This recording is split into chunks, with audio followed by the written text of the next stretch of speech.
DC Multiverse!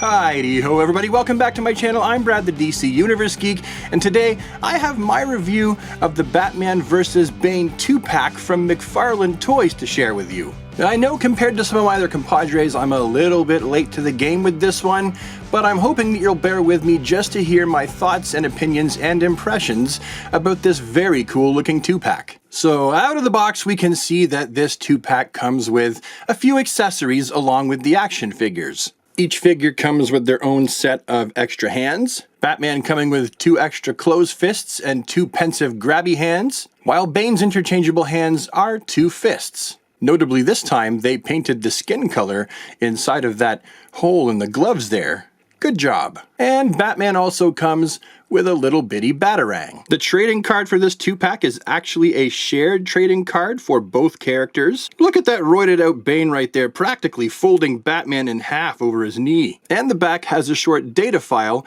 detailing exactly what happened between Batman and Bane on that fateful day. And of course, each figure comes with an action figure stand. Now let's take a look at each figure individually, starting with Bane. Bane is largely the same figure as the previous release, only this one has a completely different head sculpt with a completely different venom hose that goes down his arm. They also both have 2 very different belts. One clearly has this harness across his chest, while the classic Knightfall Bane is just in his muscle shirt. From behind, we can see that contemporary Bane has a tank of venom that is attached to the harness that's going across his chest, while old school Bane just has the hose that goes from the back of his luchador mask all the way down to his wrist gauntlet. Another major difference between the 2 Bane figures is the skin tone. The older Bane has a much more tan skin tone,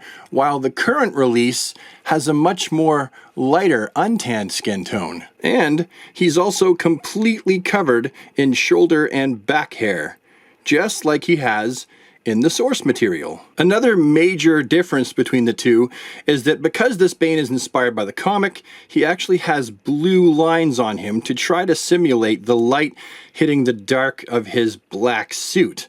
I don't know how I feel about this. I understand what they're going for. I will probably use acetone to remove all of the blue just so that he is wearing black. They did not continue the blue color motif all along his back.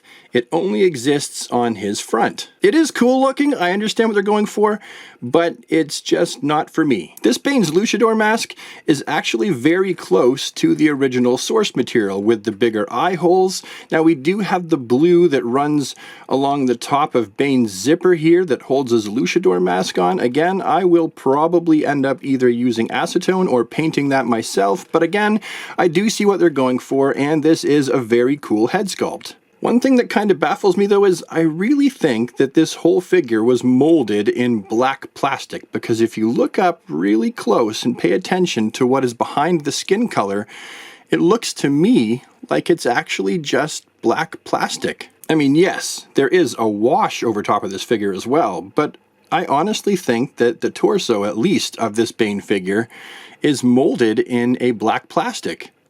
Yeah, I really think that.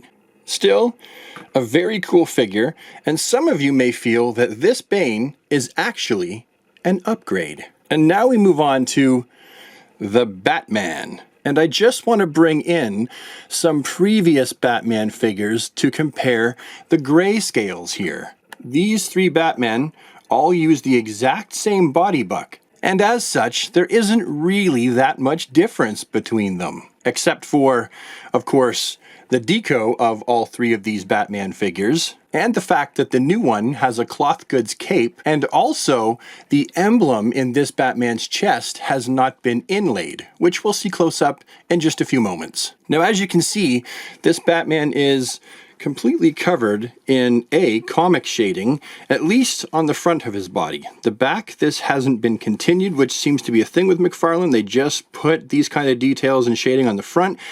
And also, we have lots of rips and tears in his suit. And I am not entirely sure, matter of fact, I'm pretty sure that these are not accurate to the source material. These have just been kind of placed willy-nilly on his suit wherever, which is fine with me, but they are not actually comic accurate rips in his suit. You have some cartoon shading on Batman's utility belt, and as mentioned before, the bat symbol on this Batman's chest is not an inlay, it's actually just painted on Batman's chest. If these rips are not really something that you're into with Batman's suit, I'm sure if you're very careful and you use acetone on a Q-tip or a cotton ball, you'll be able to remove the rips in Batman's suit and have just a plain gray and blue Batman. Batman's face sculpt is entirely unique. I mean, it looks like they digitally maybe retooled the existing Batman head sculpt to make this one, but down here on the bottom of his mouth, I gotta hand it to them. The paint actually looks pretty neat and pretty crisp. I do wish that this came with a secondary head that wasn't so angry looking with a bloodied up mouth, but I do understand what they're going for here, and it is very cool looking. Because this Batman is of a more modern McFarlane styling, he seems to be going towards cloth goods capes, and I gotta say, I like it. This is a shiny material. I'm not sure how much I like the fact it's shiny, but I don't dislike it.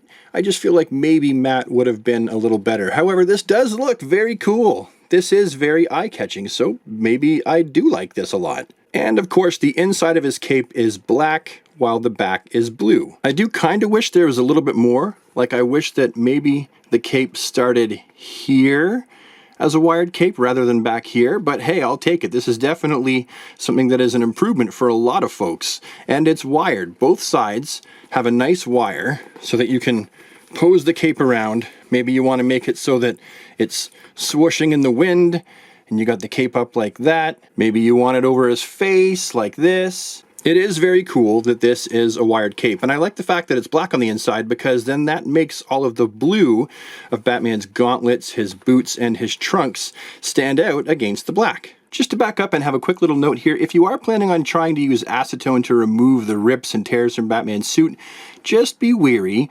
Batman's neck is actually painted blue, so if you use acetone on it, you're going to remove the blue. So you will actually have to repaint Batman's neck rather than use acetone to remove the rip from the neck of Batman's cowl. Now, while I'm going to skip Batman's articulation, I am going to do Bane's because he's a big body, and I feel that it is important to cover that part.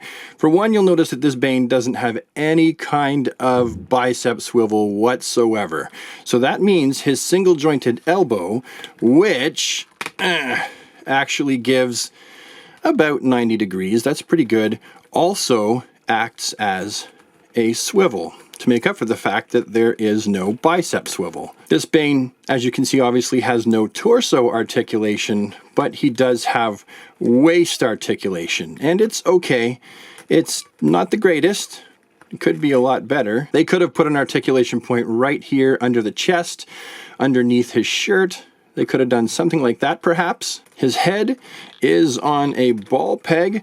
It doesn't get the greatest range of motion. Like, you can look down pretty far, you know, look at the splayed out beaten body of Batman, but he can't look up very far. And by very far, I mean really at all. Each wrist has a hinge to go back and forth, as well as the swivel peg.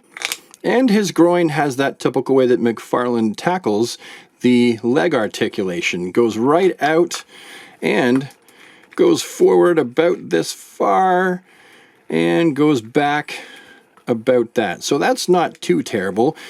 And he has what the approximation of a thigh cut would be up here. I still would rather see some kind of a thigh cut, but this is actually a fairly good amount of rounded articulation coming from up here for a McFarlane figure. He has double jointed knees that crunch up quite nicely. He's got a big hinge down here in the ankle, and that hinge also pivots, and you've got toe articulation. So now, what do I think of this Batman Bane 2-pack? Is it something that I could recommend you picking up yourself as a fan? Absolutely. For one, It's totally nostalgic. It makes you feel like it's the 90s again and that you're reading the story for the first time. The colors are bright, the figures are going to look cool on your shelf, and you should be able to get some reasonable poses out of these two while performing action figure photography. Anyway, those are my thoughts, views, and opinions on the Batman Bane Knightfall 2-pack from McFarlane Toys. Thank you so much for watching. I appreciate you all, and I will see you with the next one. Have a DC day, everybody, and remember to take care of yourself.